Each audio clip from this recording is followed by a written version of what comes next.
ನಮಸ್ಕಾರ ಗೆಳೆಯರಿ, stock market Kannada ಚಾನಲ್ಗೆ ಸ್ವಾಗತ ಸುಸ್ವಾಗತ.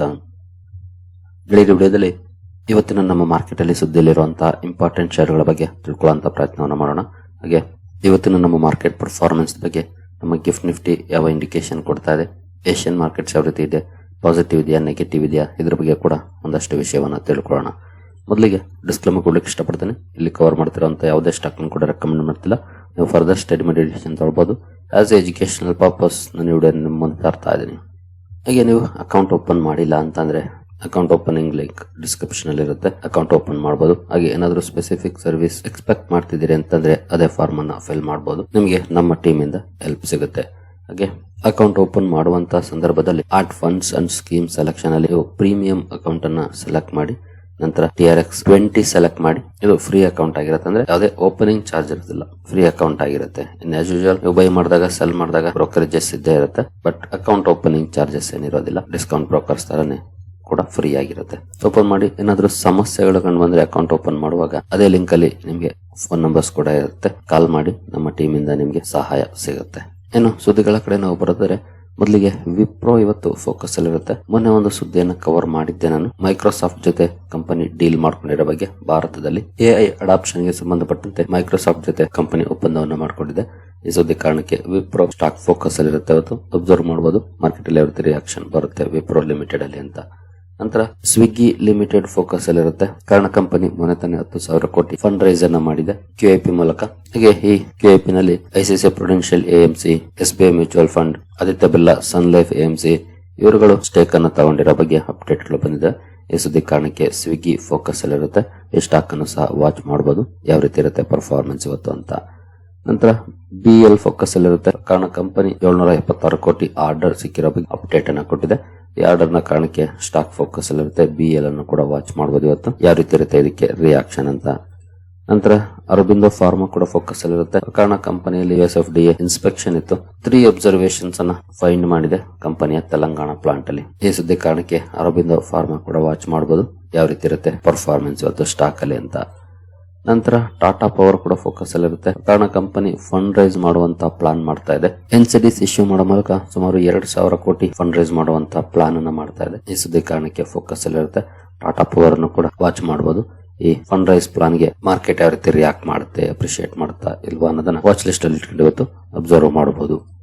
ನಂತರ ಗೋದಾವರಿ ಪವರ್ ಅಂಡ್ ಇಸ್ಪತ್ ಕೂಡ ಫೋಕಸ್ ಅಲ್ಲಿರುತ್ತೆ. ಕಾರಣ ಕಂಪನಿ 1,600 ಕೋಟಿ ಇನ್ವೆಸ್ಟ್ಮೆಂಟ್ ಅನ್ನು ಮಾಡುವಂತ ನಿರ್ಧಾರವನ್ನ ಮಾಡ್ತಿದೆ ಬ್ಯಾಟರಿ ಎನರ್ಜಿ ಸ್ಟೋರೇಜ್ ಮ್ಯಾನುಫ್ಯಾಕ್ಚರಿಂಗ್ ಗೆ ಸಂಬಂಧಪಟ್ಟಂತೆ. ಅಂದ್ರೆ battery energy storage manufacturing unit ಅನ್ನ ಸ್ಥಾಪನೆ ಮಾಡಲಿಕ್ಕೆ 1,600 ಕೋಟಿ ಇನ್ವೆಸ್ಟ್ಮೆಂಟ್ ಅನ್ನ ಮಾಡುವಂತ ನಿರ್ಧಾರವನ್ನು ಮಾಡ್ತಾ ಇದೆ.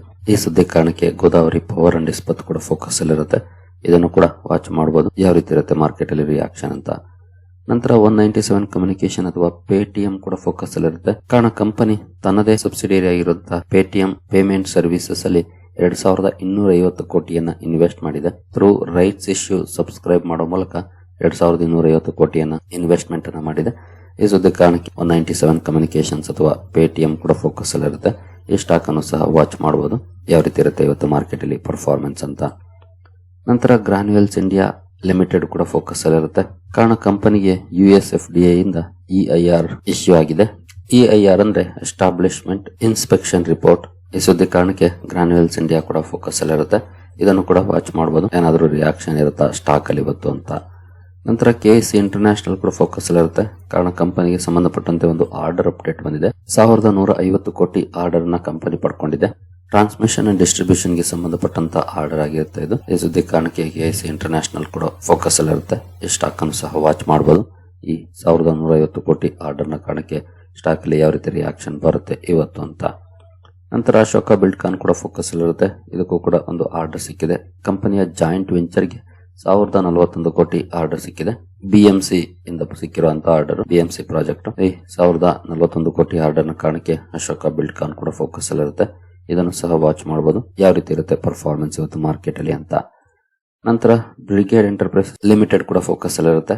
ಕಾರಣ ಕಂಪನಿಯ ಆಫೀಸಸ್ ಅಲ್ಲಿ IT ಡಿಪಾರ್ಟ್ಮೆಂಟ್ ಸರ್ಚ್ ಆಪರೇಷನ್ಸ್ ಅನ್ನ ಕಂಡಕ್ಟ್ ಮಾಡಿದೆ, ಅಂದ್ರೆ ಇನ್ಕಮ್ ಟ್ಯಾಕ್ಸ್ ಡಿಪಾರ್ಟ್ಮೆಂಟ್. ಹಾಗಾಗಿ ಫೋಕಸ್ ಅಲ್ಲಿರುತ್ತೆ. ಆಪರೇಷನ್ಸ್ ಗೆ ಯಾವುದೇ ರೀತಿ ತೊಂದರೆ ಇಲ್ಲ ಅಂತ ಕಂಪನಿ ರಿಪೋರ್ಟ್ ಮಾಡಿದೆ.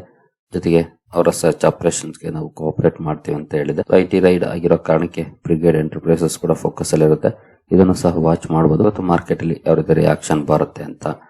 ನಂತರ ಬಯೋಕಾನ್ ಲಿಮಿಟೆಡ್ ಕೂಡ ಫೋಕಸ್ ಅಲ್ಲಿರುತ್ತೆ.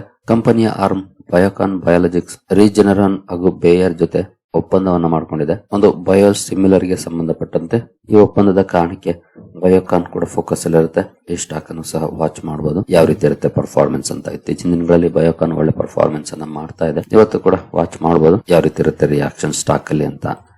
ನಂತರ ಇಸಾಫ್ ಸ್ಮಾಲ್ ಫೈನಾನ್ಸ್ ಬ್ಯಾಂಕ್ ಕೂಡ ಫೋಕಸ್ ಅಲ್ಲಿರುತ್ತೆ. ಕಾರಣ ಕಂಪನಿ ತನ್ನ 1700 ಕೋಟಿ ಬ್ಯಾಡ್ ಲೋನ್ಸ್ ಏನಿತ್ತು ಅದನ್ನ ಮಾರಾಟ ಮಾಡುವಂತ ನಿರ್ಧಾರವನ್ನು ಮಾಡಿದೆ. ಅಂದ್ರೆ ಕಂಪನಿ ತನ್ನ NPS ಅನ್ನ ಮಾರಾಟ ಮಾಡುವಂತ ನಿರ್ಧಾರವನ್ನು ಮಾಡಿದೆ. ARC ಅಂದ್ರೆ ಅಸೆಟ್ ರೀಕನ್ಸ್ಟ್ರಕ್ಷನ್ ಕಂಪನಿ. ಅಂದ್ರೆ ಅವರು ವಸೂಲಿ ಮಾಡ್ತಾರೆ. ವಸೂಲಿ ಮಾಡಿದ್ರಲ್ಲಿ ಅವರೊಂದಷ್ಟು ಇಟ್ಕೊಂಡು ಉಳಿದಿದ್ದನ್ನ ಬ್ಯಾಂಕ್ ಕೊಡ್ತಾರೆ. ನಿಮಗೆ ಗೊತ್ತಿದೆ ARC ಬಗ್ಗೆ. ಹಿಂದೆ ಹಲವು ಸಲ ನಾನು ಅದ್ರ ಬಗ್ಗೆ ವಿಡಿಯೋನು ಕೂಡ ಕವರ್ ಮಾಡಿದ್ದೀನಿ. ಈ NPS ನ ಕಾರಣಕ್ಕೆ ಸ್ಟಾಕ್ ಫೋಕಸ್ ಅಲ್ಲಿರುತ್ತೆ. ಇಸಾಫ್ ಸ್ಮಾಲ್ ಫೈನಾನ್ಸ್ ಬ್ಯಾಂಕ್ ಅನ್ನು ಕೂಡ ವಾಚ್ ಮಾಡಬಹುದು. NPS ಸೇಲ್ ಮಾಡೋದ್ರಿಂದ ಏನಾಗುತ್ತೆ ಅಂದ್ರೆ ಬ್ಯಾಲೆನ್ಸ್ ಶೀಟ್ ಸ್ವಚ್ಛ ಆಗುತ್ತೆ, ಜೊತೆಗೆ ಒಂದಷ್ಟು ವಸೂಲಿ ಕೂಡ ಆಗುವಂತ ಚಾನ್ಸಸ್ ಇರುತ್ತೆ. ಹಾಗಾಗಿ ಸ್ಟಾಕ್ ಅನ್ನ ವಾಚ್ ಮಾಡಬಹುದು. ಈ ಡಿಸಿಷನ್ ಗೆ ಯಾವ ರೀತಿಯ ರಿಯಾಕ್ಷನ್ ಸ್ಟಾಕ್ ಅಲ್ಲಿ ಬರುತ್ತೆ ಇವತ್ತು ಮಾರ್ಕೆಟ್ ಅಲ್ಲಿ ಅಂತ. ನಂತರ ಕನ್ಸಾಲಿಡೇಟೆಡ್ ಕನ್ಸ್ಟ್ರಕ್ಷನ್ ಕಂಪನಿ ಕೂಡ ಫೋಕಸ್ ಅಲ್ಲಿರುತ್ತೆ. ಕಾರಣ ಕಂಪನಿ 458 ಕೋಟಿ ಕನ್ಸ್ಟ್ರಕ್ಷನ್ ಆರ್ಡರ್ ಅನ್ನ ಪಡ್ಕೊಂಡಿದೆ. ಈ ಸದ್ಯ ಕಾರಣಕ್ಕೆ ಕನ್ಸಾಲಿಡೇಟೆಡ್ ಕನ್ಸ್ಟ್ರಕ್ಷನ್ ಅನ್ನು ಕೂಡ ವಾಚ್ ಮಾಡಬಹುದು ಯಾವ ರೀತಿ ಇರುತ್ತೆ ಪರ್ಫಾರ್ಮೆನ್ಸ್ ಇವತ್ತು ಮಾರ್ಕೆಟ್ ಅಲ್ಲಿ ಅಂತ. ಇನ್ನು ಕೇನ್ಸ್ ಟೆಕ್ನಾಲಜಿ ಫೋಕಸ್ ಅಲ್ಲಿರುತ್ತೆ. ನಿಮ್ಗೆಲ್ರಿಗೂ ಗೊತ್ತಿರೋ ಹಾಗೆ ಕೇನ್ಸ್ ಟೆಕ್ ಅಲ್ಲಿ ಒಂದಷ್ಟು ಕರೆಕ್ಷನ್ ಆಗಿದೆ. ಆಲ್ಮೋಸ್ಟ್ 40 to 50% ಕರೆಕ್ಷನ್ ಆಯ್ತು ಲಾಸ್ಟ್ 2 weeks ಅಲ್ಲಿ ಬಿಕಾಸ್ ಆಫ್ ಒನ್ ರಿಪೋರ್ಟ್. ಆನಂತರ ಸಾಕಷ್ಟು ಏರುಪೇರುಗಳನ್ನ ಕಂಡಿದೆ. ಒಂದಿನ ರ್ಯಾಲಿ ಬಂತು, ಇನ್ನೊಂದಿನ ಮತ್ತೆ ಡೌನ್ ಬಂತು, ಮತ್ತೆ ಶುಕ್ರವಾರ ಒಂದಷ್ಟು ಪಾಸಿಟಿವ್ ಪರ್ಫಾರ್ಮೆನ್ಸ್ ಬಂತು. ಇಂತಹ ಸಂದರ್ಭದಲ್ಲಿ ಈ ರೀತಿ ಡೌನ್ ಆದಂತ ಸಂದರ್ಭದಲ್ಲಿ ಸ್ಮಾಲ್ ಕ್ಯಾಪ್ ವರ್ಲ್ಡ್ ಫಂಡ್ ಅವರು ಸುಮಾರು 4.5 ಲಕ್ಷ ಷೇರುಗಳನ್ನ ಬೈ ಮಾಡಿದ್ದಾರೆ. 4200 ರೇಂಜ್ ಅಲ್ಲಿ 4.5 ಲಕ್ಷ ಷೇರುಗಳನ್ನ ಬೈ ಮಾಡಿರೋ ಬಗ್ಗೆ ಅಪ್ಡೇಟ್ ಬಂದಿದೆ. ಬಲ್ಕ್ ಡೀಲ್ ಆಗಿದೆ ಸ್ಟಾಕ್ ಅಲ್ಲಿ. Small cap world fund buy ಮಾಡಿರುವಂತದ್ದು. ಈ ಸುದ್ದಿ ಕಾರಣಕ್ಕೆ ಅಥವಾ ಈ ಅಪ್ಡೇಟ್ ಬಂದಿರೋ ಕಾರಣಕ್ಕೆ ಕೇನ್ಸ್ ಟೆಕ್ನಾಲಜಿ ಕೂಡ ಫೋಕಸ್ ಅಲ್ಲಿ ಇರುತ್ತೆ. ಸ್ಟಾಕ್ ಅನ್ನ ವಾಚ್ ಮಾಡಬಹುದು ಯಾವ ರೀತಿ ಇರುತ್ತೆ ಪರ್ಫಾರ್ಮೆನ್ಸ್ ಇವತ್ತು ಈ ಎಲ್ಲ ಸುದ್ದಿಗಳು ಬಂದ ನಂತರ ಅಂತ. ಇನ್ನು IPO ಗಳ ಕಡೆ ಬಂದ್ರೆ ಕೊರೋನಾ ರೆಮಿಡೀಸ್ IPO ಇವತ್ತು ಲಿಸ್ಟ್ ಆಗ್ತಾ ಇದೆ. ಗ್ರೇ ಮಾರ್ಕೆಟ್ ಪ್ರೀಮಿಯಂ ನೋಡಬಹುದು, ಚೆನ್ನಾಗಿದೆ. 32% ಪ್ರೀಮಿಯಂ ಅಲ್ಲಿ ಟ್ರೇಡ್ ಆಗ್ತಿದೆ ಆಸ್ ಆಫ್ ನೌ. ಒಳ್ಳೆ ಪ್ರೀಮಿಯಂ ಇದೆ. ನೋಡೋಣ ಎಷ್ಟಕ್ಕೆ ಲಿಸ್ಟ್ ಆಗುತ್ತೆ ಅಂತ. ಇವತ್ತು ಲಿಸ್ಟಿಂಗ್ ಇರುತ್ತೆ, ವಾಚ್ ಮಾಡಬಹುದು. ನಂತರ ವೇಕ್ ಫಿಟ್ ಇನೋವೇಷನ್ಸ್ ಕೂಡ ಇವತ್ತು ಲಿಸ್ಟ್ ಆಗುತ್ತೆ. ಗ್ರೇ ಮಾರ್ಕೆಟ್ ಪ್ರೀಮಿಯಂ ನೋಡಬಹುದು, ಜಸ್ಟ್ 2% ಇದೆ. ಗೊತ್ತಿಲ್ಲ ಪಾಸಿಟಿವ್ ಲಿಸ್ಟ್ ಆಗುತ್ತಾ, ನೆಗೆಟಿವ್ ಲಿಸ್ಟ್ ಆಗುತ್ತಾ ಅಥವಾ ಫ್ಲಾಟ್ ಅಲ್ಲಿ ಆಗುತ್ತಾ ಅಂತ. ಪ್ರೀಮಿಯಂ ಏನು ಅಷ್ಟೇನು ಚೆನ್ನಾಗಿಲ್ಲ, ಜಸ್ಟ್ 2% ಇದೆ. ನೋಡೋಣ ಎಷ್ಟಕ್ಕೆ ಲಿಸ್ಟ್ ಆಗುತ್ತೆ ಅಂತ. ಬಟ್ ಕೊರೋನಾ ರೆಮಿಡೀಸ್ ಅಲ್ಲಿ ಒಳ್ಳೆ ಪ್ರೀಮಿಯಂ ಇದೆ. ಮೇ ಬಿ ಒಳ್ಳೆಯ ಲಾಭ ಅದರಲ್ಲಿ ಇನ್ವೆಸ್ಟರ್ಸ್ ಗೆ ಆಗಬಹುದು. ಇನ್ನು ICICI ಪ್ರುಡೆನ್ಶಿಯಲ್ AMC ಇವತ್ತು ಓಪನ್ ಇರುತ್ತೆ. ಯಾಕಂದ್ರೆ ಶುಕ್ರವಾರ ಓಪನ್ ಆಗಿತ್ತು. ಇವತ್ತು ನಾಳೆವರೆಗೂ ಕೂಡ ಓಪನ್ ಇರುತ್ತೆ. ಇಂಟ್ರೆಸ್ಟ್ ಇರೋರು ಸ್ಟಡಿ ಮಾಡಬಹುದು. ಪ್ರೀಮಿಯಂ ನೋಡಬಹುದು, 13.49% ಪ್ರೀಮಿಯಂ ಇದೆ. ಡಿಸೆಂಟ್ ಪ್ರೀಮಿಯಂ ಇದೆ, ತುಂಬಾ ಒಳ್ಳೆ ಪ್ರೀಮಿಯಂ ಏನಲ್ಲ, ಡಿಸೆಂಟ್ ಪ್ರೀಮಿಯಂ ಇದೆ. ಇಂಟ್ರೆಸ್ಟ್ ಇರೋರು ಸ್ಟಡಿ ಮಾಡಬಹುದು. ನಾಳೆವರೆಗೂ ಕೂಡ ಓಪನ್ ಇರುತ್ತೆ ICICI ಪ್ರುಡೆನ್ಶಿಯಲ್ AMC.